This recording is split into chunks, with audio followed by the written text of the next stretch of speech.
Your neighbor tells you about the unstable man in the cul-de-sac who claims to have been abducted by aliens. And then there's the woman in town who claims to see Bigfoot all the time. Your boss, who you greatly admire, confides in you that he has started speaking with his wife daily when he gets home from work. She died 8 years ago. It's hard to believe this stuff, and you write these stories off as overactive imaginations. Are these people seeking attention, or are they a bit unstable? No matter what you think, if you're like me, you walk away wondering, what if that was true? The What If It's True podcast features stories by ordinary people like you and me. Something has happened to them, something so strange they are in agony unless they tell others. My name is Cameron Buckner, and the What If It's True podcast is available at whatifitstruepodcast.com and on all available podcast apps.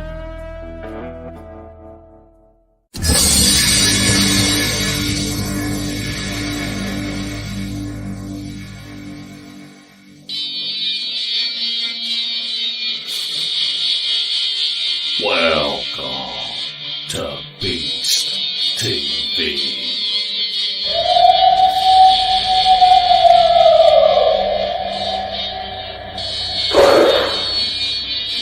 What was that?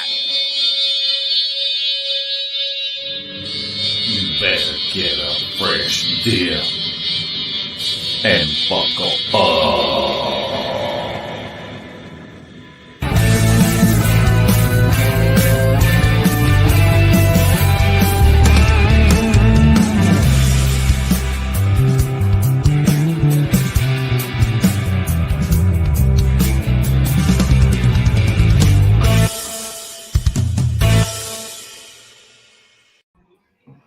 Welcome to Beast TV. How you doing tonight, Larry? Man, I'm doing good. And YouTube actually just sent me a notification that this was live.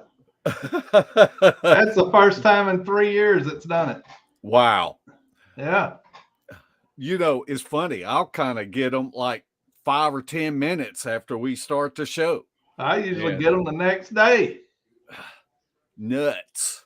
Yep. Well, we want to welcome everyone to Beast TV. We especially want to welcome the ones that are in our live chat. We've got, it's 75 and climbing already. And was that the temperature? Or? Oh, man, I wished it was 75. Yeah, me too. And Hoosier Squatch Larry just subscribed last week. Thank you, Hoosier. I miss camping with him. I do too. And fishing. So I can show him how to catch them. Yeah. And if you're watching this after the broadcast, we want to welcome you, and we appreciate y'all taking y'all's time out of your busy schedules, to watch a couple of buffoons like us. Absolutely. But I was going back and looking at our YouTube channel. And when I say our YouTube channel, I mean everyone that's watching this. I have never said my YouTube channel because I think it's our. We like to call it the people's YouTube channel. There you go, Larry. Oh, Spencer, is that Larry? It's me. I tell you what, we kind of threw that show together last week because you were going to have to work late. But man. Well, actually, I was driving to Texas. Oh, that's right. And, but man, that was a great show. Spencer just gave so many details and things that I didn't know. And it's got over 4,000 views. It's things that Spencer was surprised he knew.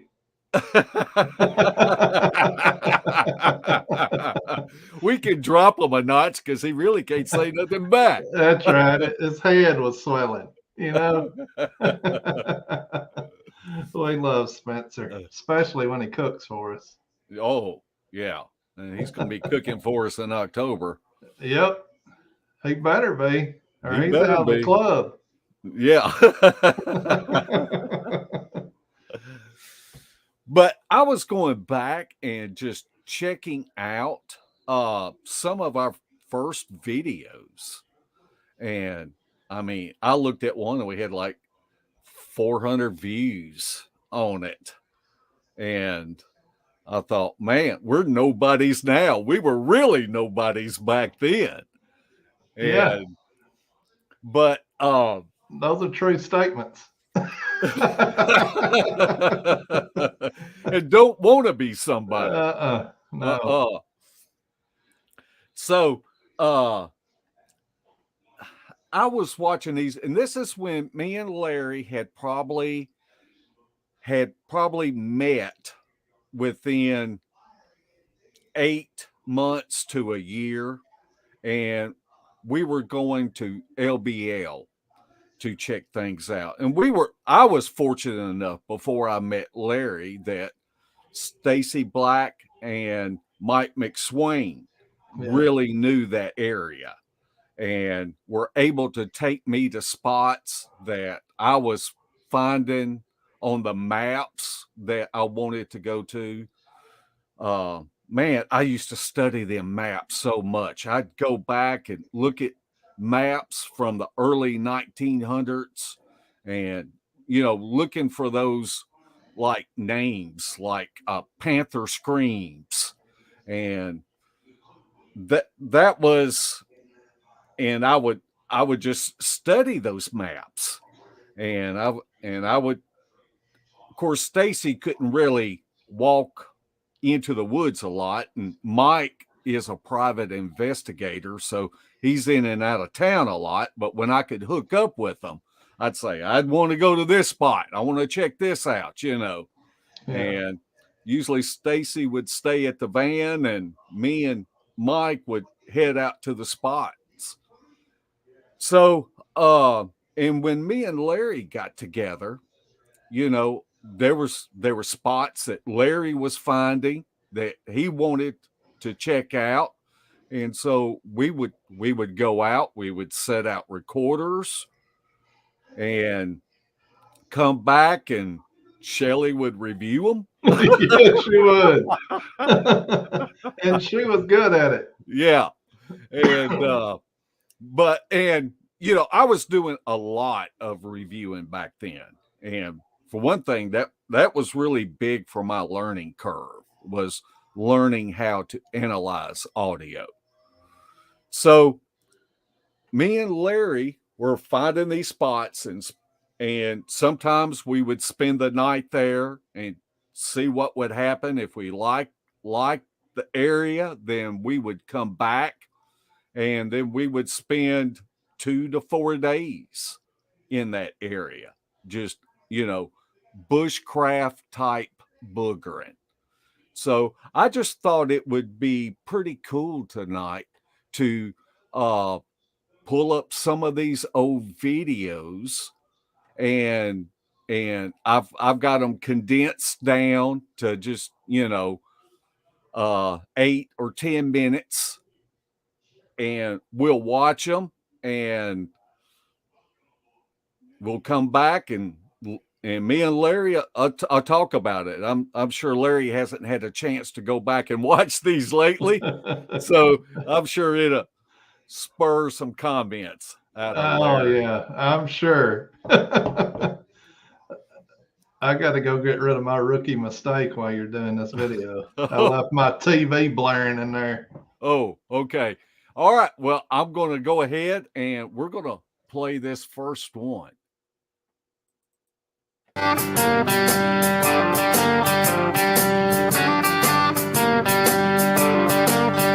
In this episode of Boogering Bushcraft Style, Mark and Larry head back to LBL to the primitive campsite that they have set up in the middle of the forest.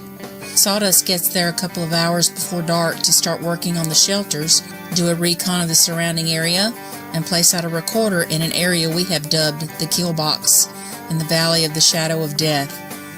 The last time they were there, they were doing a night hike and turned up the wrong valley.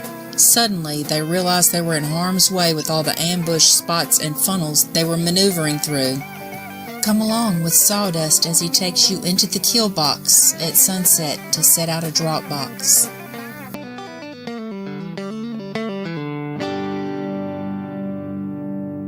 As usual, I'm late getting here. Pulled up about 3 o'clock. It took me about 50 minutes to hike in here. And I need to go out and set out a drop box out in the what we call the kill box. I was just trying to get a little bit of a head start. I was going to make a cot for Larry. I've started cutting up my parts here. I'm going to need to cut a V. I'm going to need 2 of these and 2 long ones, and I'm going to cut a V in it, and that way he'll be able to get up off the ground. They're calling for rain Saturday night or Sunday. It would help him a lot to be up off the ground in his shelter. Well, I'm going to go set out this recorder in the kill box before it gets any darker. Get back here and I'll probably bring up some wood and go ahead and get up our wood before it gets dark so we can have a fire going, and we'll go from there.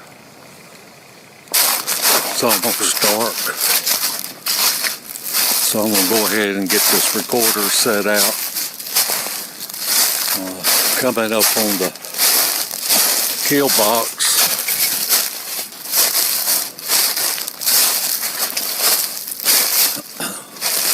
this place is really spooky. Me and Larry eased up on this a couple of weeks ago, and we realized what we were walking in the middle of, and we started easing our way back out of here. You want to make sure that you've always got some place to go. I've been hearing some vocalizations already since being at camp.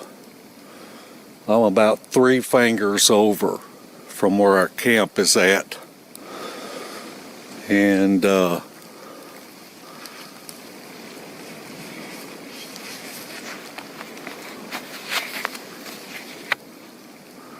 you can see we're starting into the kill box.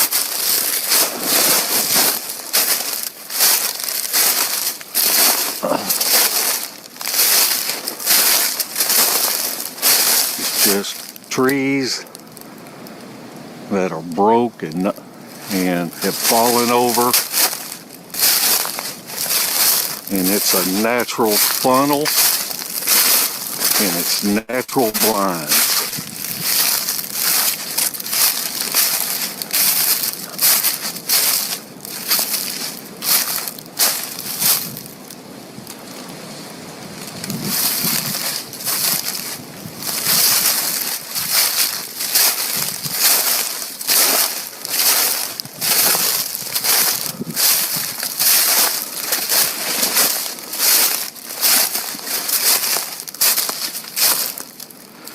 And it's all through where this saddle is at.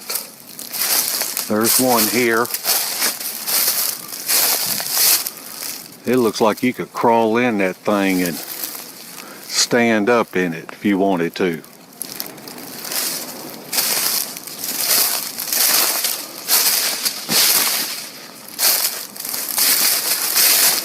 This is certainly a place you would not want to hit yourself at night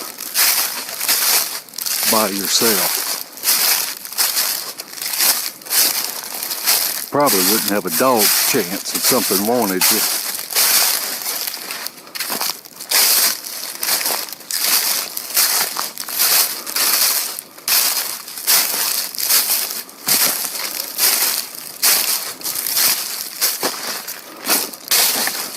see that the trees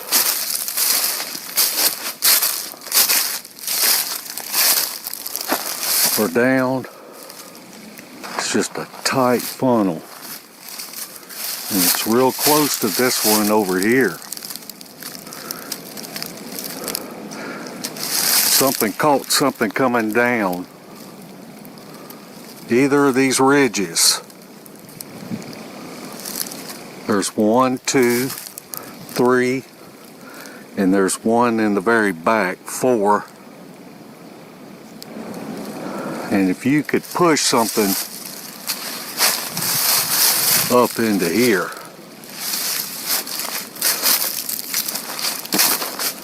it'd be all over with.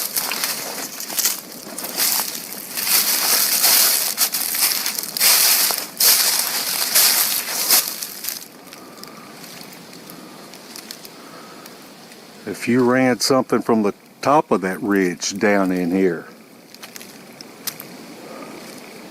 pushing it this way,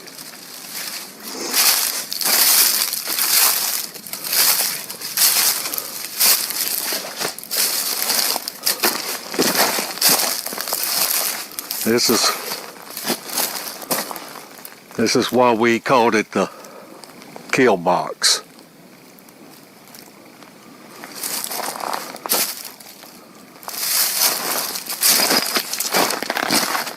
In the valley of shadow of death.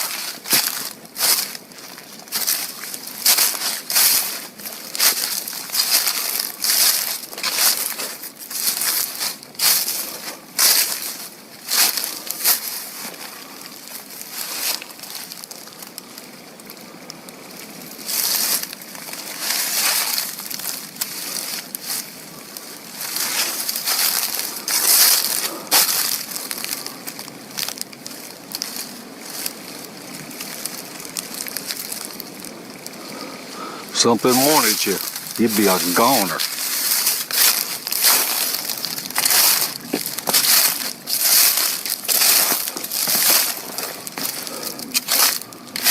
As we move up into here,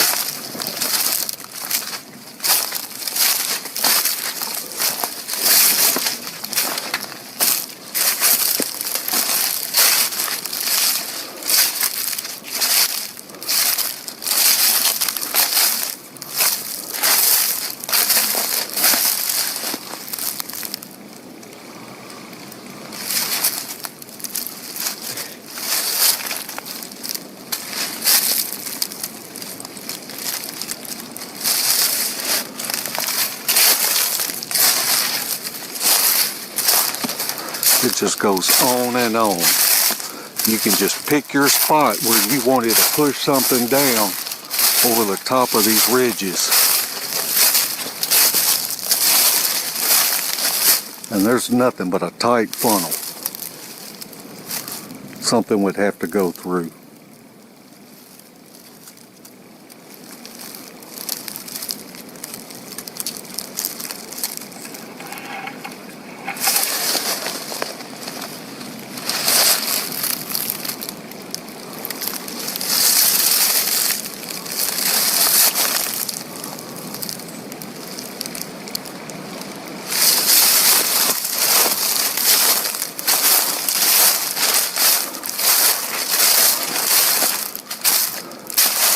Probably about 15 minutes before it gets dark.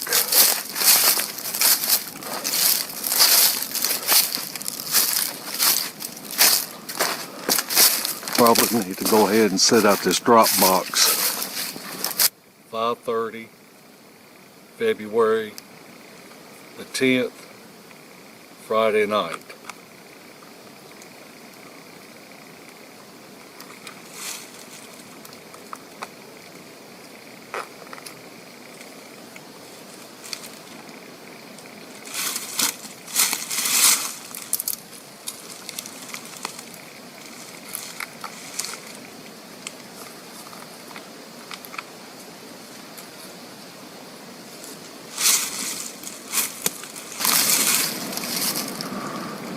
All right, the drop box is set out.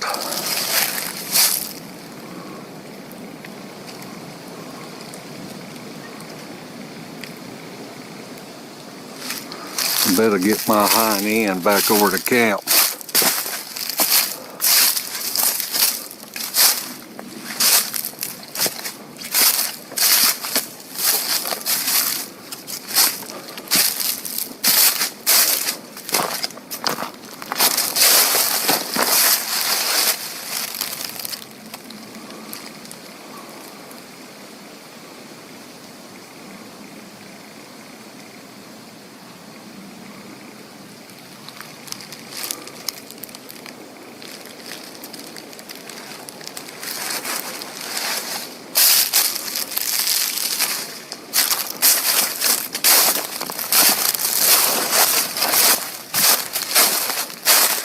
I suppose Larry will be here in a couple of hours.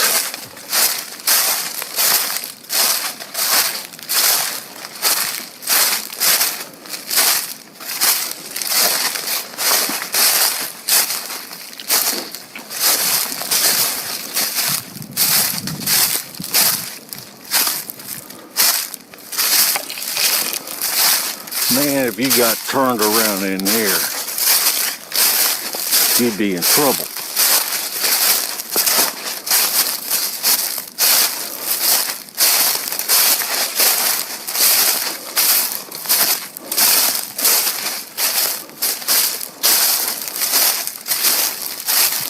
It's kind of strange that you don't hear no squirrels barking at you in this area.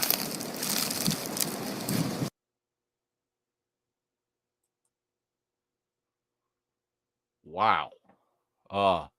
Kevin, we want to thank you. And we appreciate it. Larry, are you there? I can't hear you. I muted because of my TV earlier. Yeah, I got a lot to say about that. All right. Well, I'll let you. Them good old thinkers, they tried to crucify you over saying as a kill box. It's amazing that some people can't put two and two together, that you're just talking about a natural funnel that a Bigfoot, a mountain lion, a bear, a coyote, a wolf can use to kill its prey. And people just can't get it. Yeah. What's that got to do with Bigfoot? Yeah. Yeah.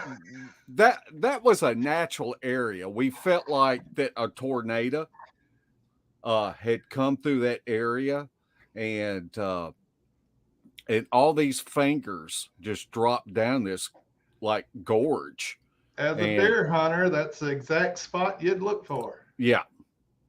And it was, I remember the first time we went in there, it was like dark, and we kept running into those trees that were knocked over and trying to maneuverate ourselves, and it was like, man, we better back out of here. So you know, we were kind of new at this. If we got we never did run for the trucks, but if we had to turn around and leave hastily, then that's not something that you want to go tripping through, because you'd break a leg. And that area is way back in LBL. Oh yeah.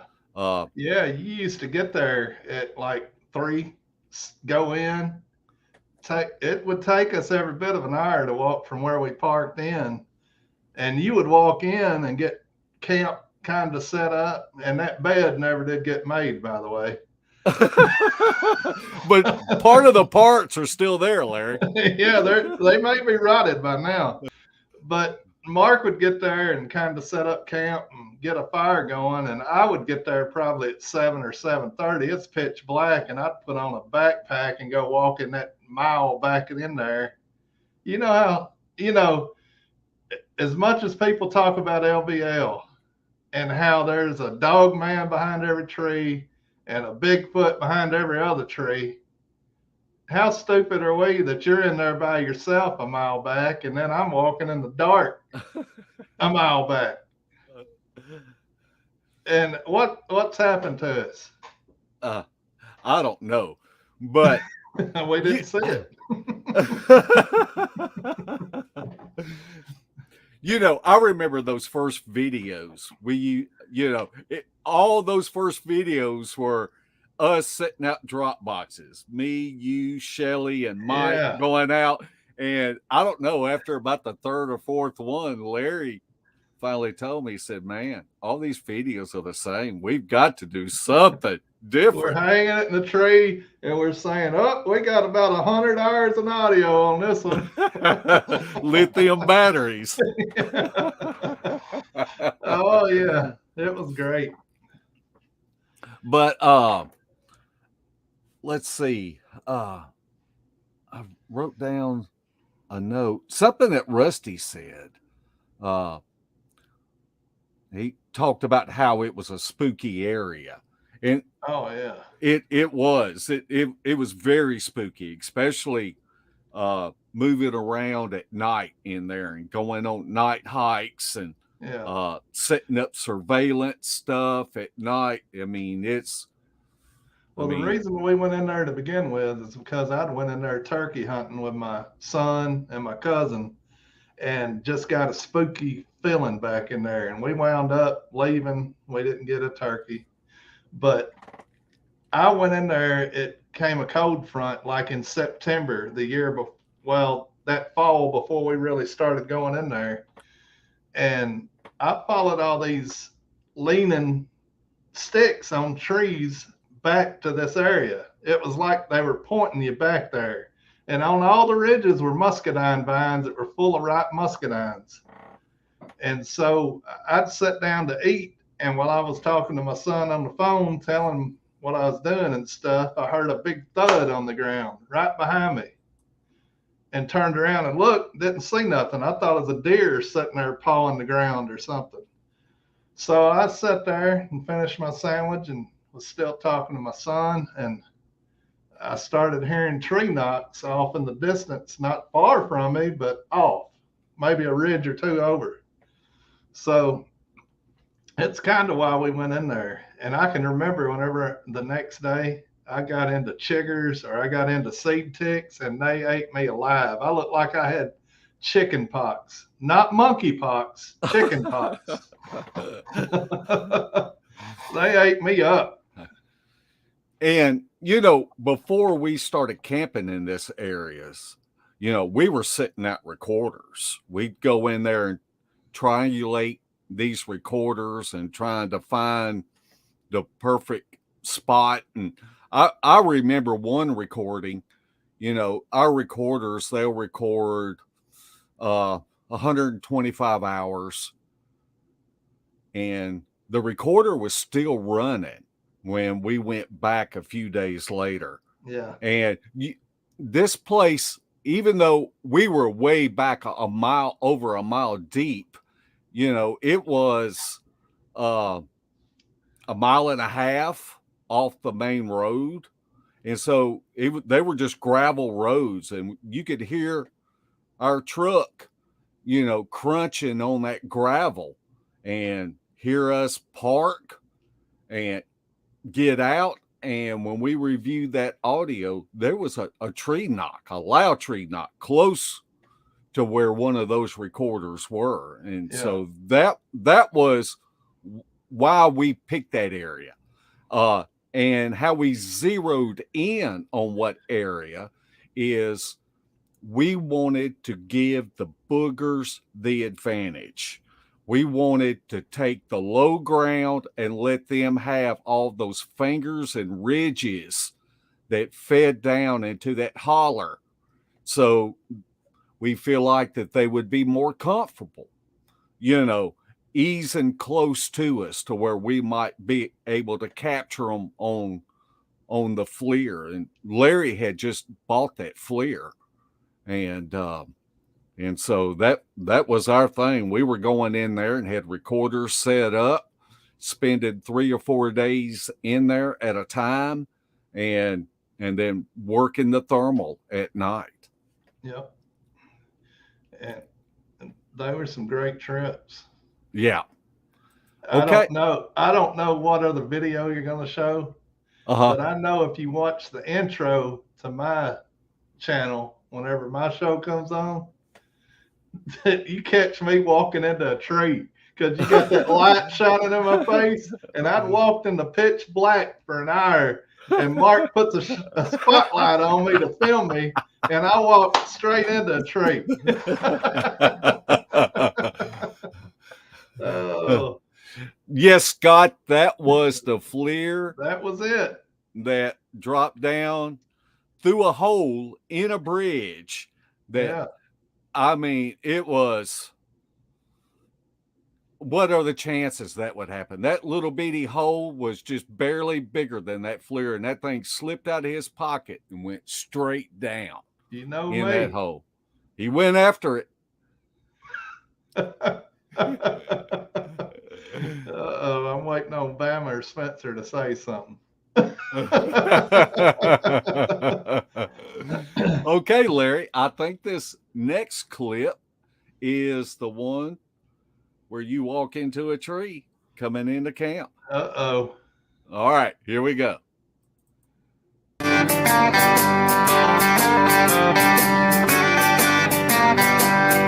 In this episode of Boogering Bushcraft Style, Sawdust returns from the kill box and begins preparing the camp for the night while waiting for Larry to arrive.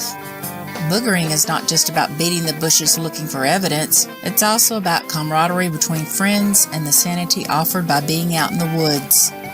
Enjoy the comedic relief of this video as the next day they put in a hard day's hike and find some cool evidence that you'll see in the next video. You can see it's completely dark out here, and if I don't get a fire going by the time Larry gets here, he's gonna be kicking and screaming like a 3-year-old in the toy department at Walmart.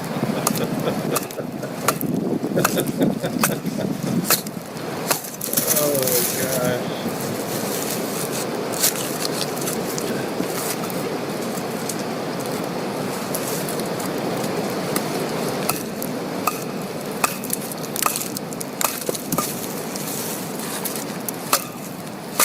I knew it rained here a couple of days ago, so I brought a little dryer lint out of the dryer to help get this going. And this is just some white oak kindling, so we'll try to get her going.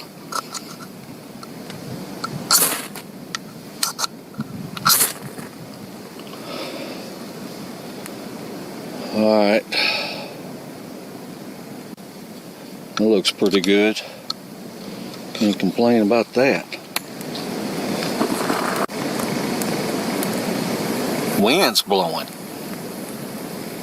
I think it'd do a little better if the wind wasn't blowing.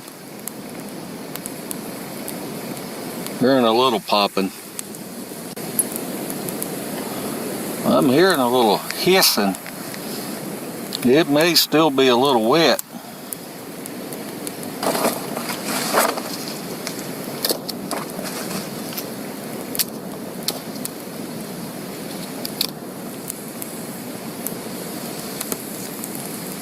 Oh yeah. It's a beautiful full moon tonight. Maybe Larry will be getting here in a little bit. I had thought about bringing some clothes and shredding them up, putting a little ketchup on them all around base camp, and then just set back off up on the ridge and watch and see what he does. He'd probably think one of them man dogs done got me.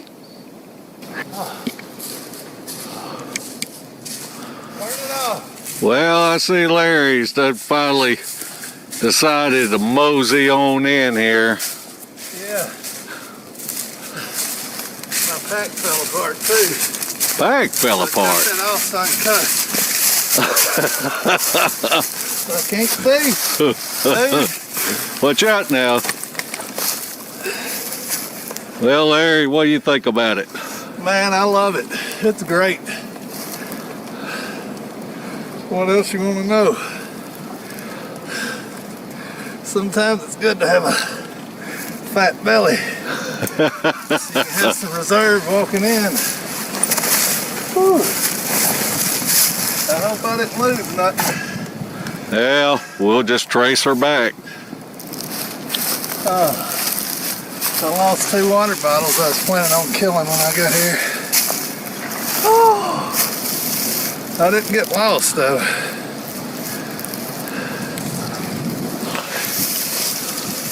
Yeah, it's not good to get lost. It ain't. It's not like walking in the dark and getting a bright flashlight stuck in your face. All right, Larry. Yeah, let me breathe. Okay. Then I'll give some witty commentary. Glad to see you, bro. Glad to be here, finally.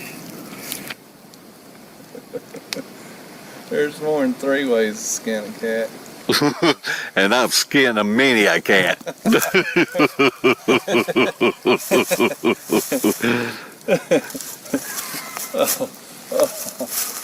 You see how easy that rope comes out?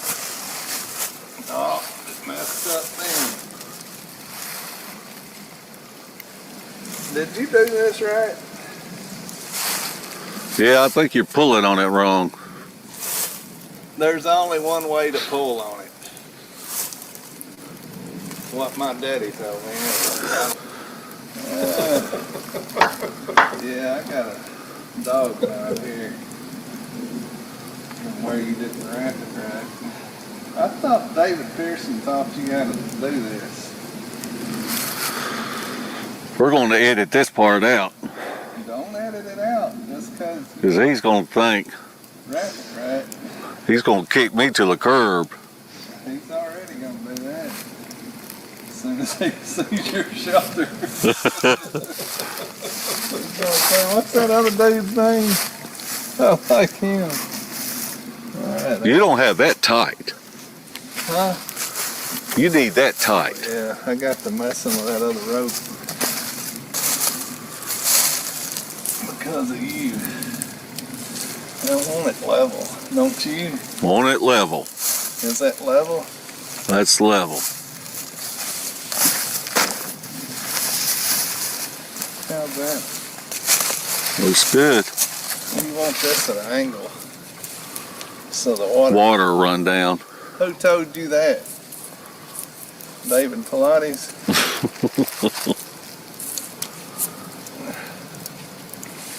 Alright. We'll do it like that. We'll do it like that. Okay. Are you following me? I'm following What you. the crap are you following me for? You think I know what I'm doing? You're wrong. You're bad wrong.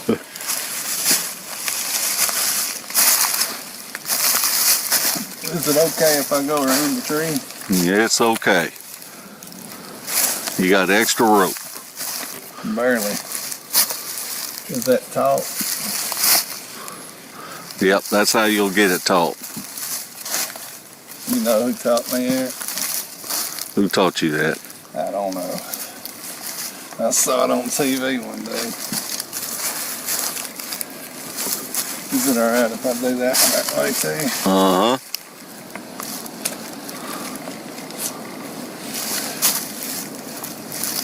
Did you leave you enough rope to tie it?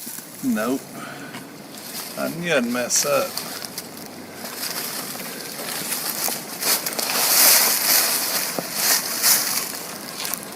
A good old square knot. You can't go wrong with a good old square knot.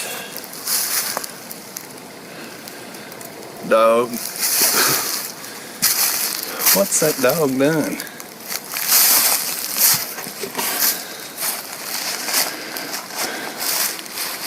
You want to go check out your shelter? Tell us a little bit about it? I can't tell you nothing about it, but I'll let you check it out. No, come over. Because that's a pretty good shelter. It took you what, about 30 seconds to... 2 minutes, 29 seconds. 2 minutes, 29 seconds. How long did it take you to unravel that rope, that 5-year-old Chinese girl? 3 days, 2 hours, and 53 minutes. I don't think it's still unraveled. I forgot to make my bed. I'm sorry. Oh, that's okay. I see you use carabiners. I did.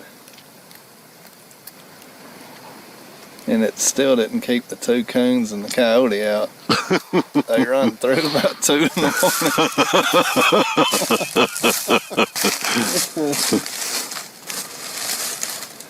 morning. Don't show my tent stakes either. My one come up. Yep, I like your tent stakes. Well, Because they can be heavy if you're toting them in here. Yep. Just make your own when you get here.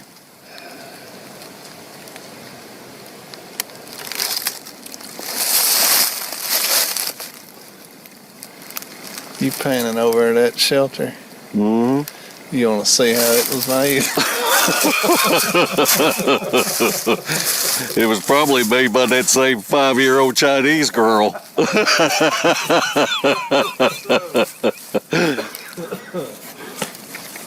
Tell us what you're cooking today.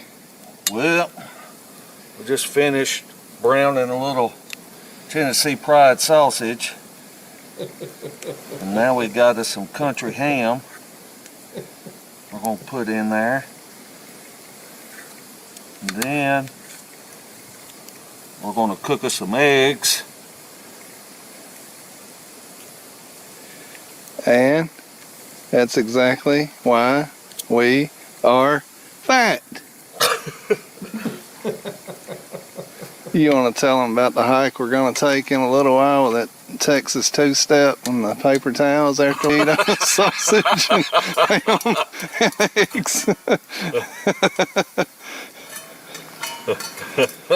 We're carrying paper towels with us.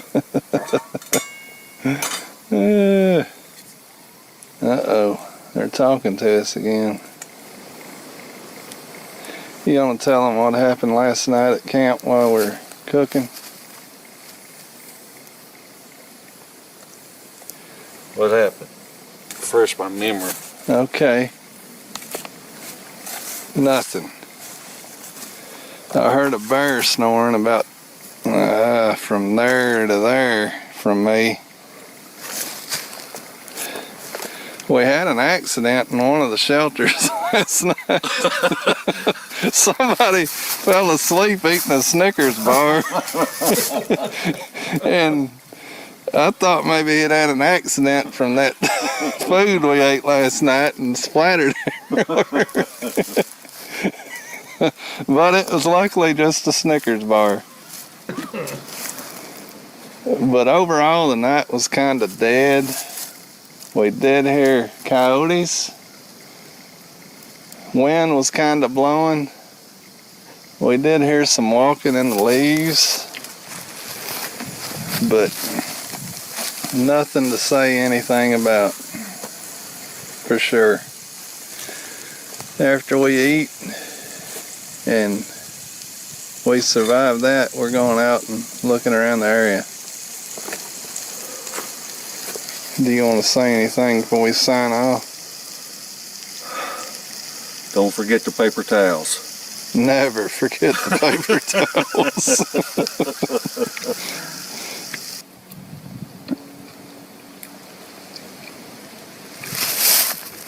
No, man. What you think about that breakfast this morning, Larry? Man. Dog, it's good.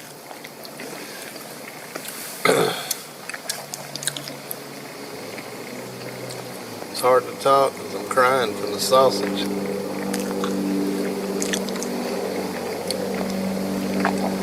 You don't like hot sausage? No, Why? you'll find out later. We're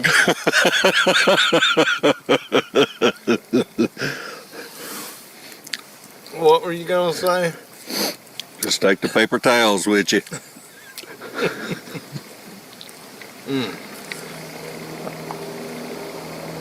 It's gonna be a bad day. Went from making breakfast burritos and later we're gonna be dropping chalupas.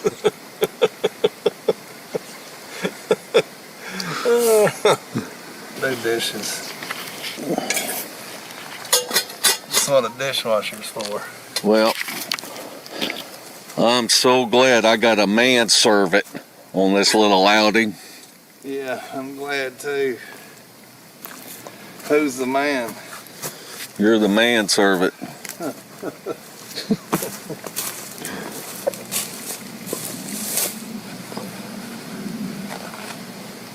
I feel like it.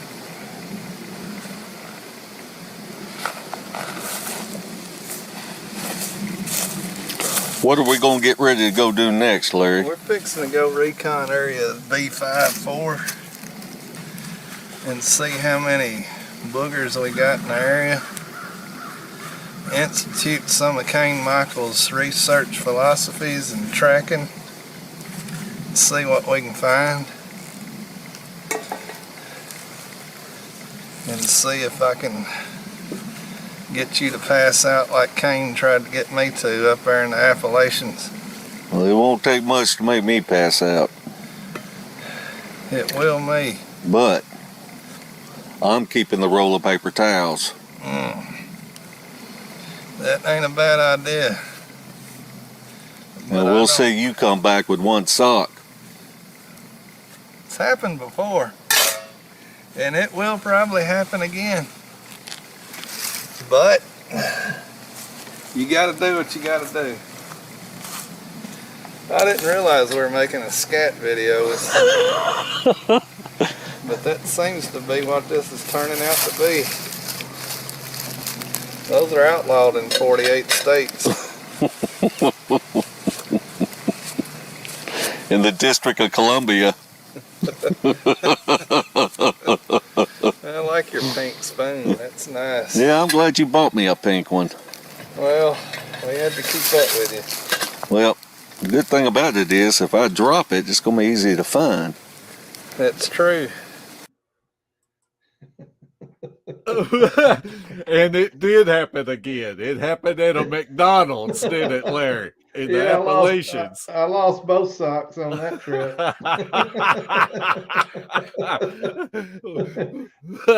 You single-handedly tried to revive a white oak there at that spot, remember? Man, I would be afraid to take any wood off that white oak tree anymore. Man, I'm sure there's something growing there today. Oh, but I just want to give a shout out to Andrew. You know, that music at the beginning, he helped us a lot with that music and writing songs, and like I said, he did audio review and video review. Yeah. And I kind of look back at these videos and kind of think, man, we were kind of corny with that narrative back then, but they were funny though. And but just a little bit corny. Well, we didn't take ourselves serious then, and we don't now. So yeah, I mean, if you're going out there to be serious and all scientific and all that, you're going to be mighty bored. Yeah, because stuff don't happen very often. Yeah. So you might as well enjoy it. I had forgotten about that part about that Snickers bar. So it's good that we can laugh at each other. I wish Really Big Monkey would have been watching this. He drops in occasionally. Yeah. And we're calling it bushcrafting, and Mark's got a pup tent with a tarp over it.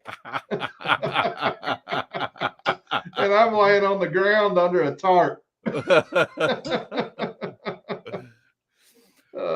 man. What was going on was I was going to use the thermal and try to stay up most of the night, just checking things out. And that's because we had that thermal hit the time before. Yeah. That it looked like one peeking around the tree that we later debunked. But this is one of the trips we were trying to debunk it or see if something came back. And I fell asleep while chewing on a Snickers bar. And when I woke up that morning, I didn't know it, but he was all over my shirt. I And looked up. I didn't know what was all over his shirt. Oh, me. And that was the trip that I found out that Larry didn't care for hot sausage. And I love me some Tennessee Pride hot sausage. And Hey, can you think about the sentence you just put together? no. Tennessee Pride hot sausage. You like it. Yeah, I do. And I'll go on record to say I don't. Unless we go by Sam's and pick up one of them big packages of paper towels. Oh, you still don't get it, but Spencer does. He's still laughing and can't even type it out.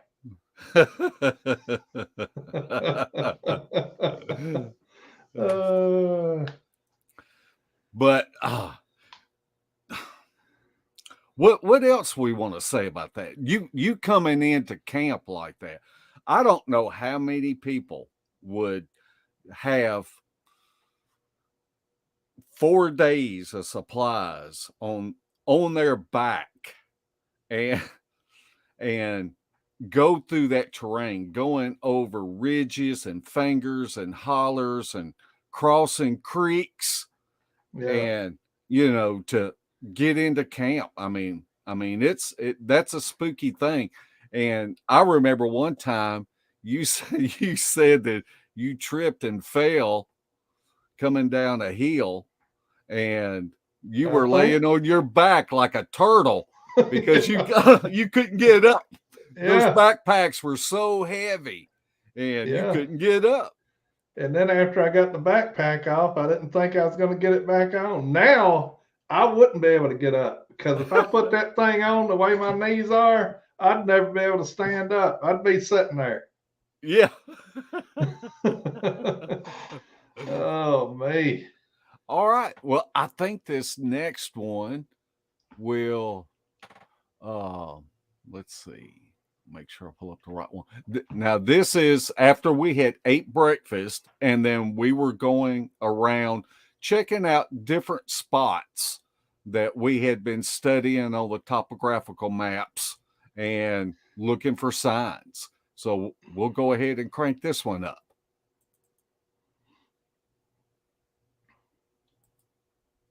Well, I did that wrong.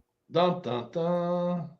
Let's see. Let me share video.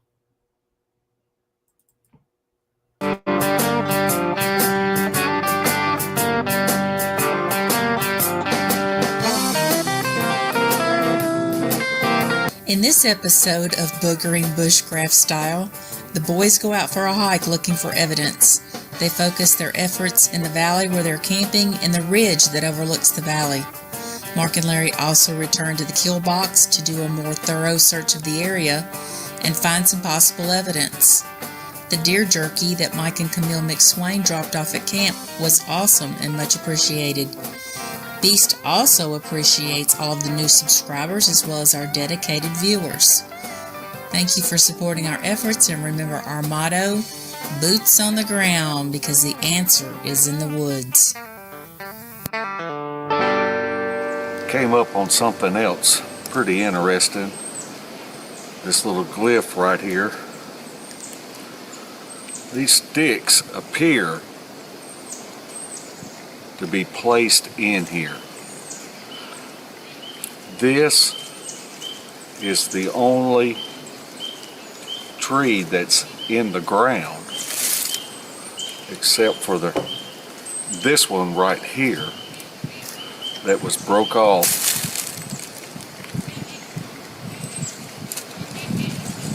That one's been placed there. That one's been placed there. This one has been placed here.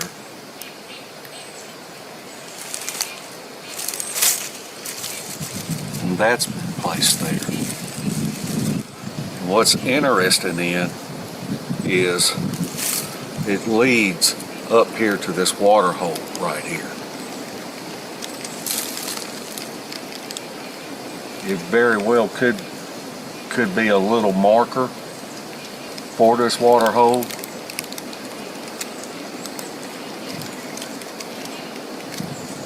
It's just something that stood out to us, and a lot of times people wonder in the summer and fall, well, how would a critter,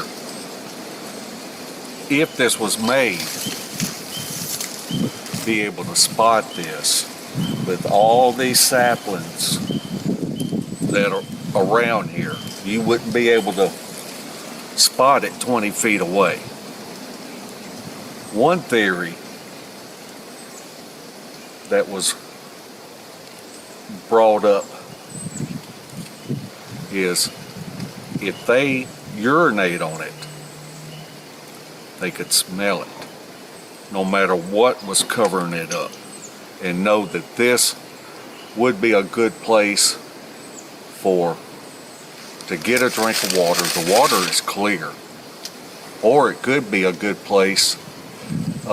We see where we have a cedar tree that's been bent over right here, which could be a blind if something wanted to set up a place to bushwhack something coming up here to get a drink. But we just thought it was interesting and wanted to show it, not really claiming it to be what happened, but the odds are of this being woven in here with everything pointed down into this live tree. It's kind of hard to think that it would be natural.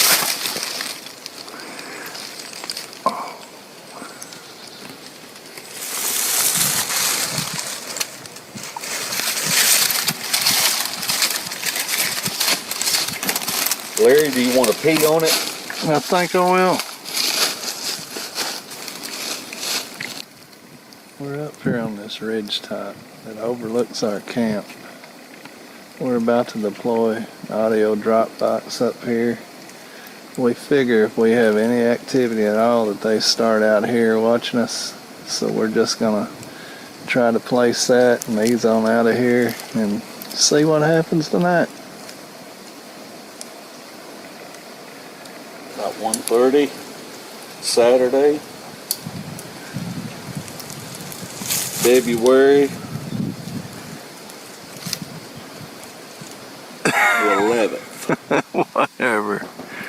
Sitting at the drop box overlooking the camp on the ridge that we will be concentrating the thermal on. How do you afford a thermal? I had this guy that gave me the money for it, and I ordered it, and I've documented the proof.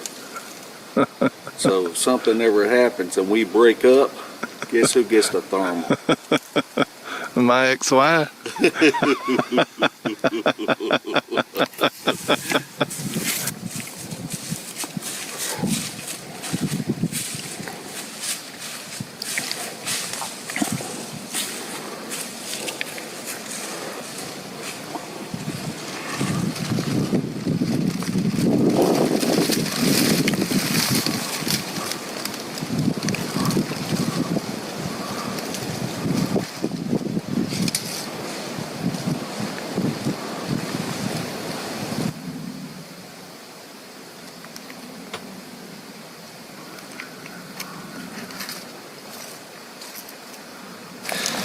Alright, we were entering the kill box to change out the batteries in the audio recorder, and I found this impression here.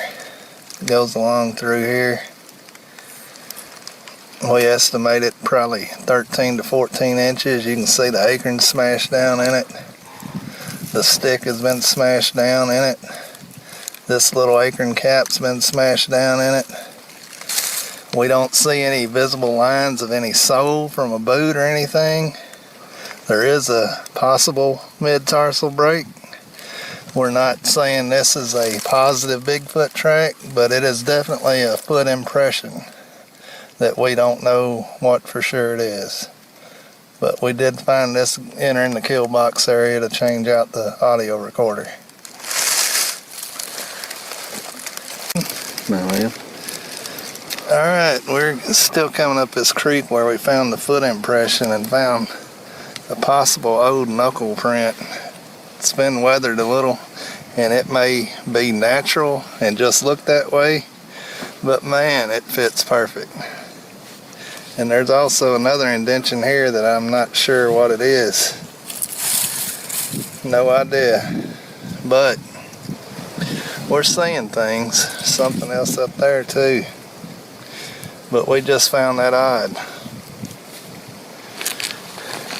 Larry and I have come to the kill box to change out the batteries. Larry's moving up ahead of me.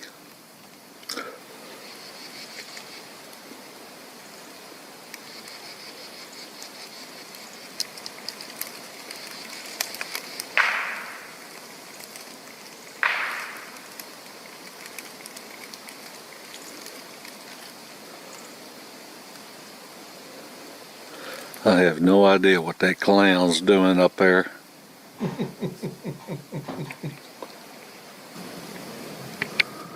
We wanted to give you a top view of what the kill box looks like. The vantage point up here is awesome. You could see where something could come down on anywhere along that ridge for probably 300 yards.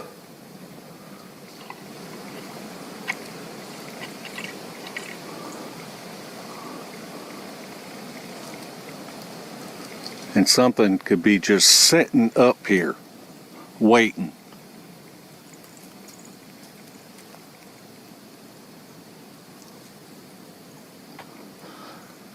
The funnels that go through here with these trees down, some of them are really tight, and they may only be 3 or 4 feet wide. That's how it was so easy for us to find the knuckle print, possible knuckle print, and the possible footprint.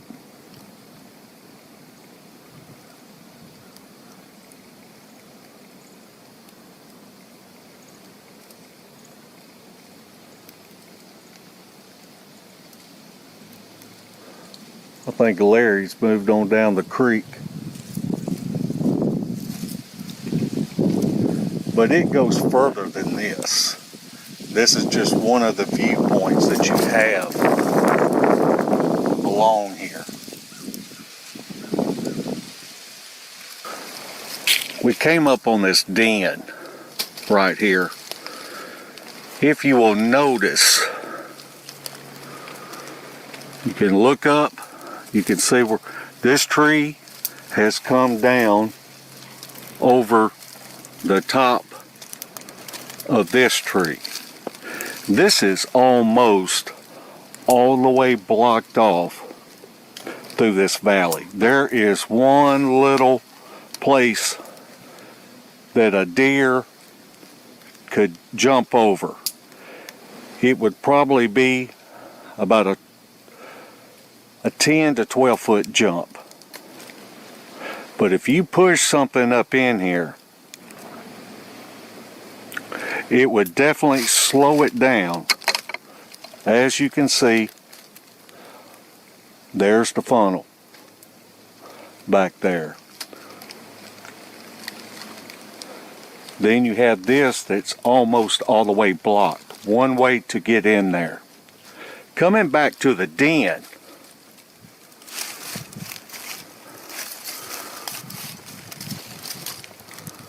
want you to look at it.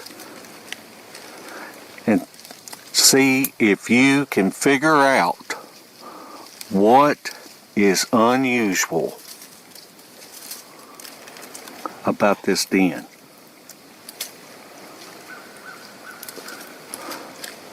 What we noticed, all the leaves are smashed down. There are different types of leaves in here that are not associated with this tree, these two trees.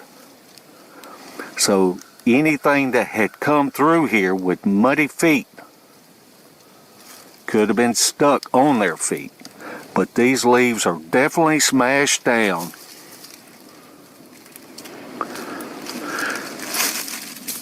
And if something was pushing a deer this way, this would be the end of the line.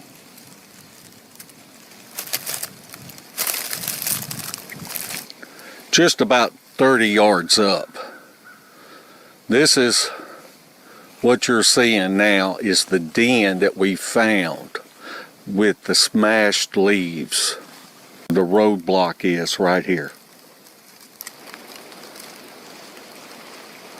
You come 30 yards up and you look underneath these root balls. There's no smashed leaves in this. That's why that stood out to us. That something was in that other root ball and had smashed those leaves down. Just by looking at these leaves, they're all the same kind. There's about 3 different varieties.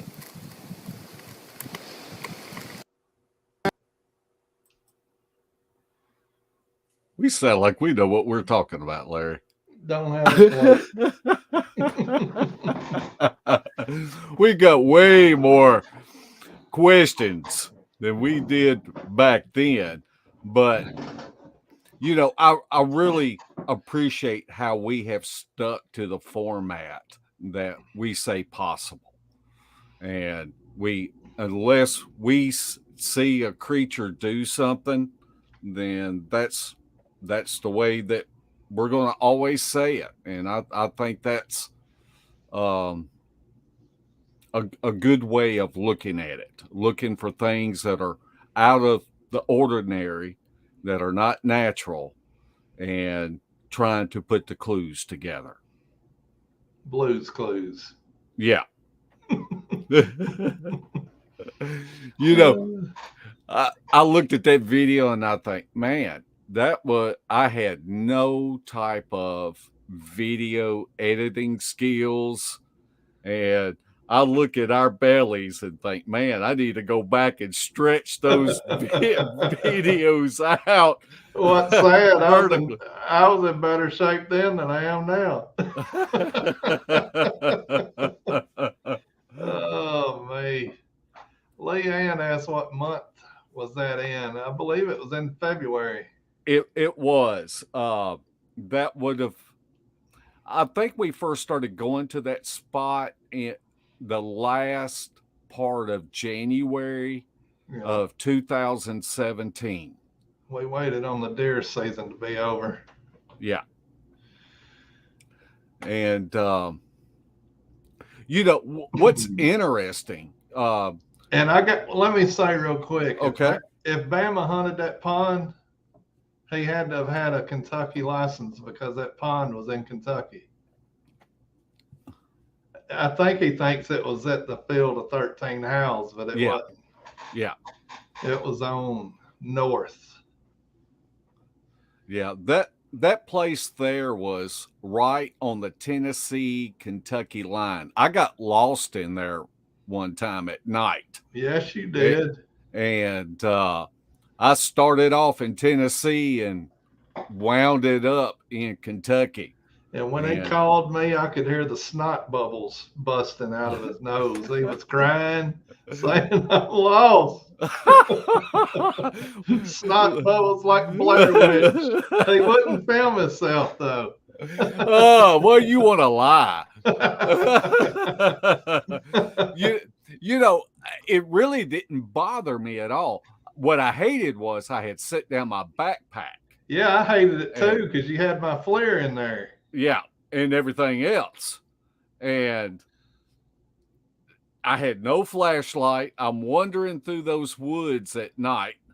And I finally got, if you travel in a straight line, you will eventually run into a road.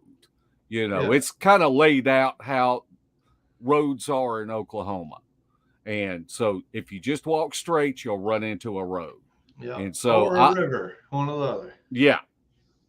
So I just walked till I found a road in the dark and got up on a hill. You happen to have signal when you hit that road. Yeah. And you said, Larry, I don't know where I'm at, but I'm on a road. I said, man, the only road it can be, you need to go left and you'll go to the trace. Yeah. And so after I'd called Larry, I'd called Shelly. And boy, she had man dogs on the brain. And she talked to me on the phone till Larry pulled up. Larry was having to come after work. And man, it was cold that night. It was down in the 20s. Yeah. Larry gave me a sleeping bag. And it was tough. That was one of the toughest nights that we had ever been through. It was miserable because I kept the fire going, trying to stay warm, and you did fall asleep. And finally, about 4 or 5 in the morning, I said, Mark, it's my turn to get the sleeping bag. You keep the fire going. Yeah, that trip right there. Whew, that night was rough. Yeah. Nikki had asked why we called it a kill box. And I think we talked about it at the beginning of the show, but it was basically a funnel. It was down in a holler. It had 2 ridges that went parallel with the holler and with different fingers coming down off those ridges. And there had been a tornado that had come through there and had knocked down all those huge trees.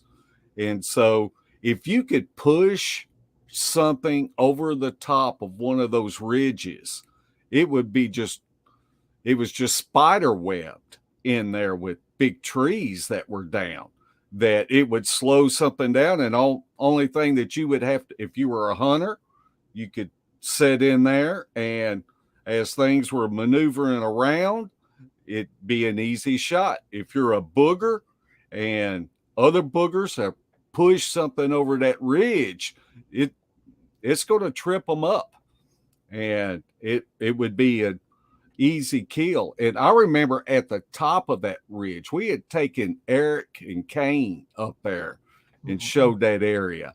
And right over where we set up our camp, Eric found a structure, a blind, whatever you want to call it, so that something could just set up on top of that ridge and look down and observe, what we do down there when we're camping in that spot. Generally, from what I remember, the walking in the leaves that we heard while we were camping always came from that hillside.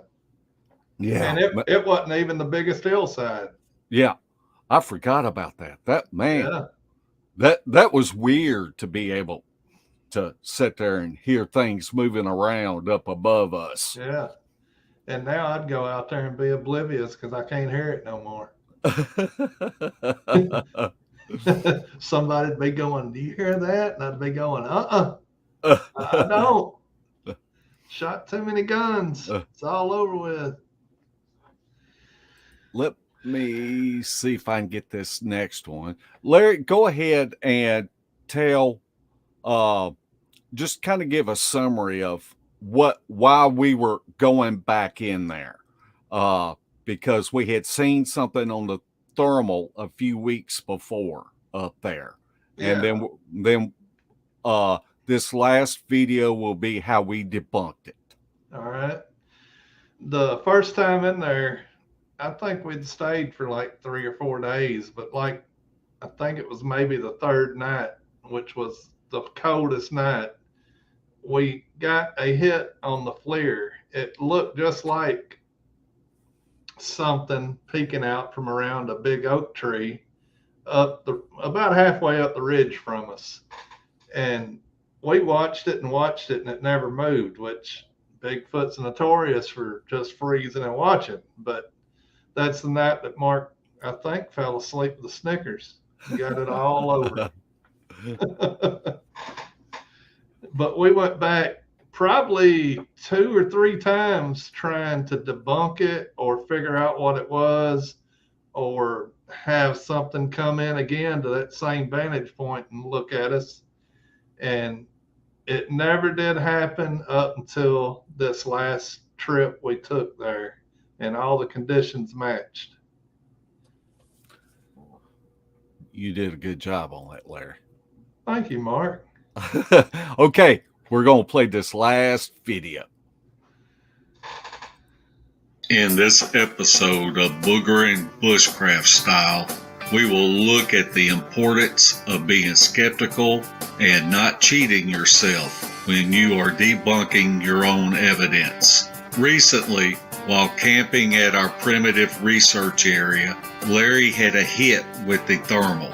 After watching it for a while, he gave the thermal to Mark, and he concurred that it appeared to be a man-like animal standing beside a tree up on the ridge overlooking them. In a situation like this, where you have backpacked in 2 miles into the interior of the forest, there is no room for a panic attack in the middle of the night. The logical thing to do is to take accurate notes of what each other sees, bounce opinions off each other, along with recording the weather conditions. The odd thing that stood out to these researchers is that the object never appeared to move and nothing unusual happened during the night. The next morning, there was no evidence that anything had been or not been there.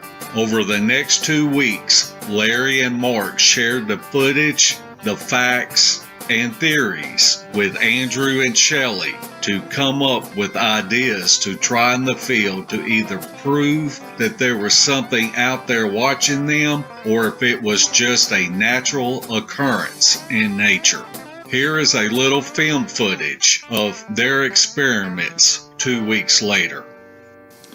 All right, we're trying to look at a comparison where we got that heat signature on the thermal the first time we were here. We didn't get the heat signature last night looking up there, but I know the angle I was looking, and the tree right there with the knot on it is the best possibility for what I was seeing. I don't know why the heat signature doesn't show up the second time. Conditions may be a little different. I'm not sure. It could have been the moonlight caused it not to show as well.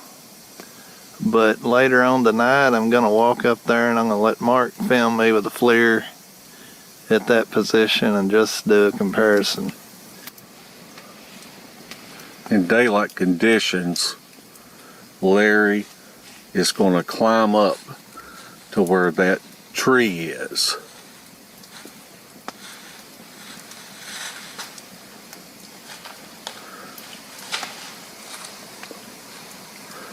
We didn't see the heat signature last night.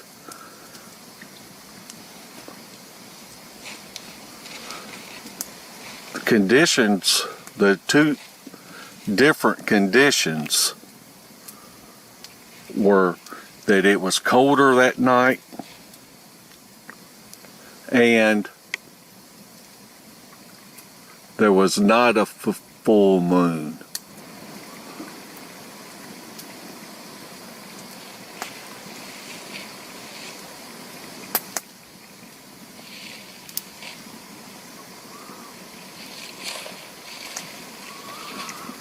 Is that the tree point?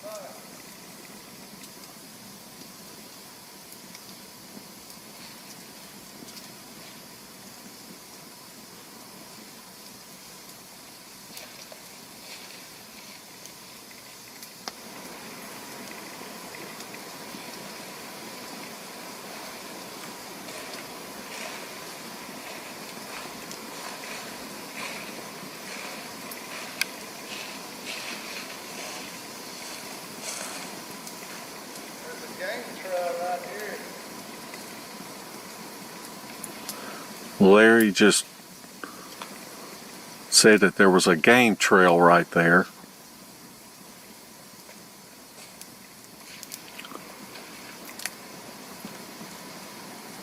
pretty sure this is the tree. The knot's actually down here at my knee.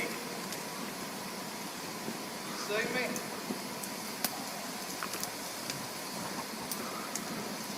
The knot is actually down around his knee level. It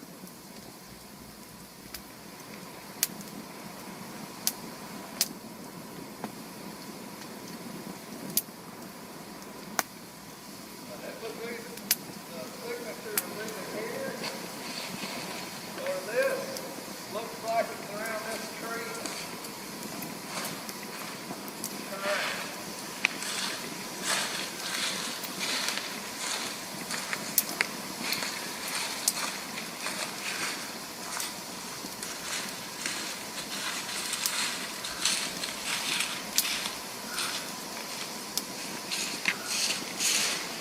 My little friend's out of breath.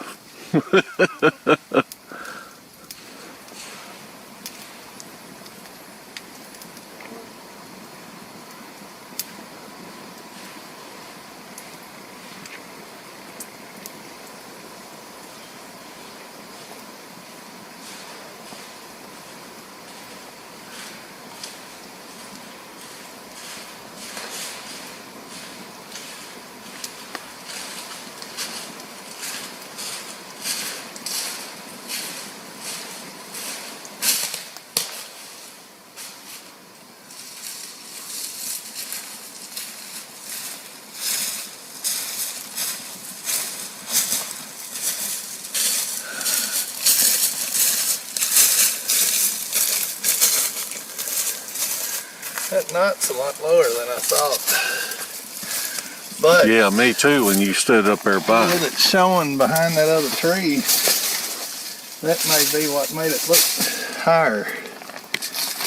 I don't know. It's still weird, but that tree below the knot is right, there's a game trail right between it. But that's where the signature come from, right along that. We'll compare it to the footage that we took the first time here with the thermal, and I'm sure I took video of that ridge before it got dark. Weeks later, the thermal did not pick up any heat signatures the first 2 nights. The third night, the temperature dropped from the mid-40s to 32 degrees, and the heat signature reappeared.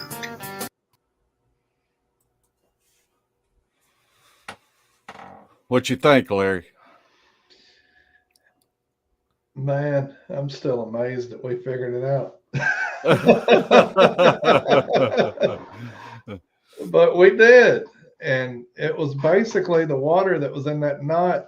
Whenever the temperature fell, that water temperature stayed hotter than the air temperatures that showed up on the thermal and made that knot light up like it was something peeking around that tree. But it took us several trips to ever get the conditions right to ever see it again. But once we saw it, we knew it was something natural, and then just figured it out from there. I think that's why it's so important to try to debunk your own evidence. And I think back over the years, and I think about people that have made honest mistakes, and we have made our share of them. Yeah. But yet when somebody else debunks their own evidence, then the wrong thing to do is to double down on it and not show appreciation to the person that did debunk your own evidence. Right. But and this is one, when we first started this channel back in 2016, I think, that's one thing that we talked about amongst ourselves is if somebody debunks something of ours, we're going to be the one screaming it from the top of the mountain, because we not only do we want to learn from it, but we want other people to learn from our mistakes. Right. And I just think that this community would be a whole lot better if everybody did that. But so you've got so many people and groups out there, they just can't wait to cut you down at the knees. But it's their only purpose in life. Yeah. And so hopefully this little series of videos that we did will kind of show you how we were back then, how we still do what we do and why we do it. And it's not like that we have presented any type of Patterson Gimlin film for all the years that we've been doing this, but we have put ourselves in what we feel are fertile areas to have activity. And we have had a lot of activity, from trees being pushed down, things throwing in camp, things paralleling us, seeing things. So that's why I feel like that for us, that this is successful the way that we go about it. And it doesn't mean that it's the only way to do it, but it works for us. And so this is really going to be the type of strategy that we use with the Sisters of the Moon outing. And it's just taking what works for you and tweaking it for that environment. Right. And so hopefully this has been helpful. And it does me good to be able to go back and look. I want to always make sure that I'm grounded and that I don't get the big head about something that's happened. And we've had a lot of things that have happened. We've shared a lot of things, but it's just be yourself out there and enjoy it. Have fun. Hopefully me and Larry will be able to go back to that area this winter. We need to in the next month while muscadines are at. Oh, yeah. If we don't get killed by the ticks. Yeah. Hey, one more thing I want to say. This weekend, I believe Josh Turner from Paranormal Roundtable is having a Dogman conference at Paris, Tennessee. So Barton Nunley, Blackburn, the same normal people.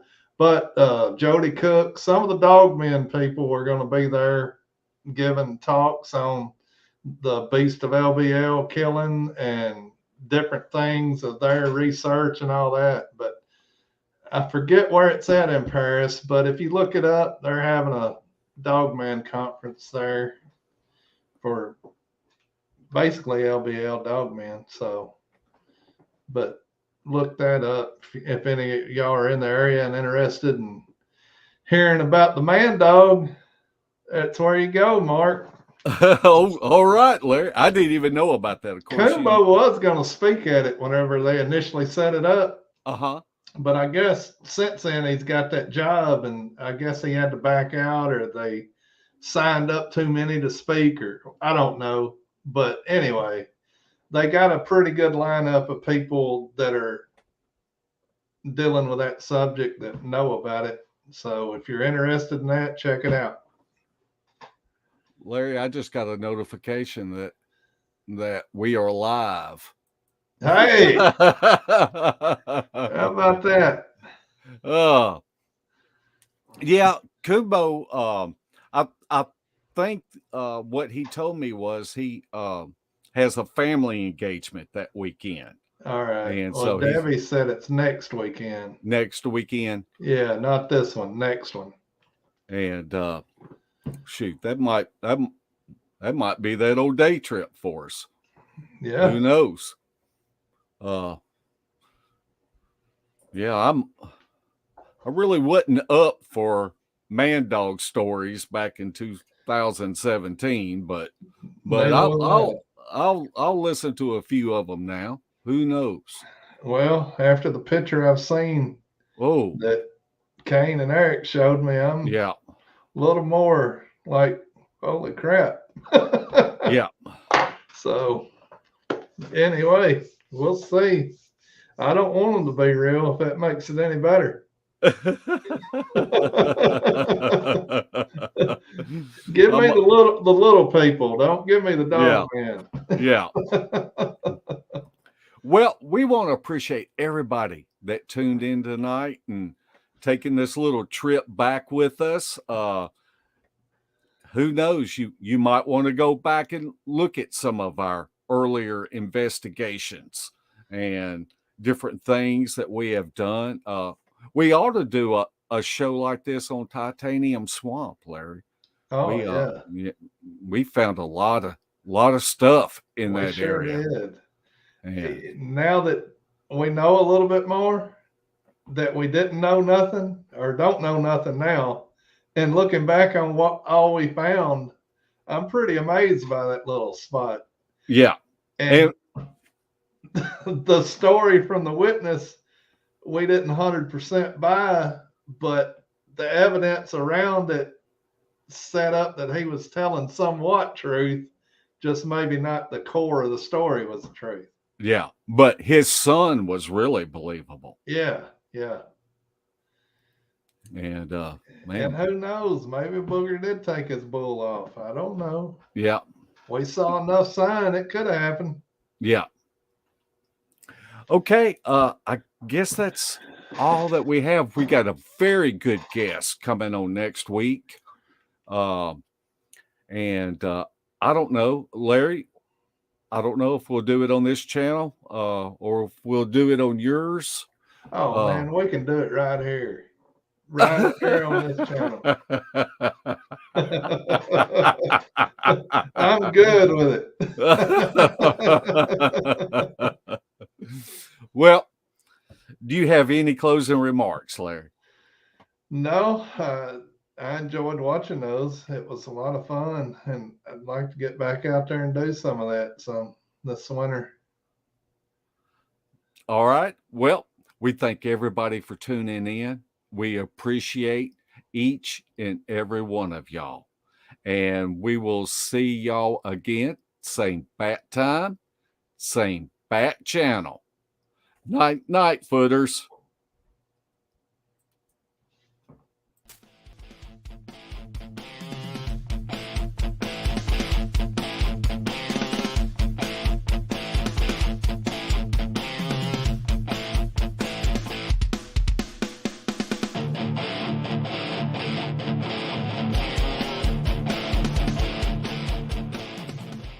If you would like to support Beast TV, check out our gear.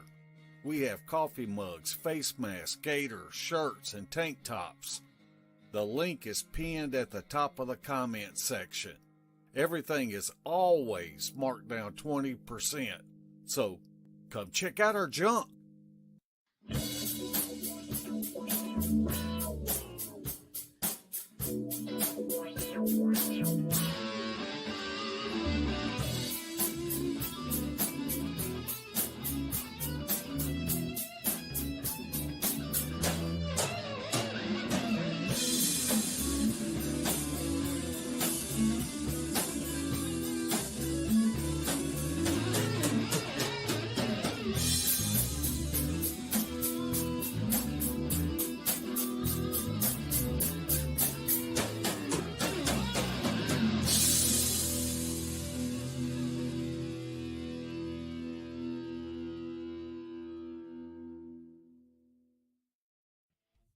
This has been a Sawdust production.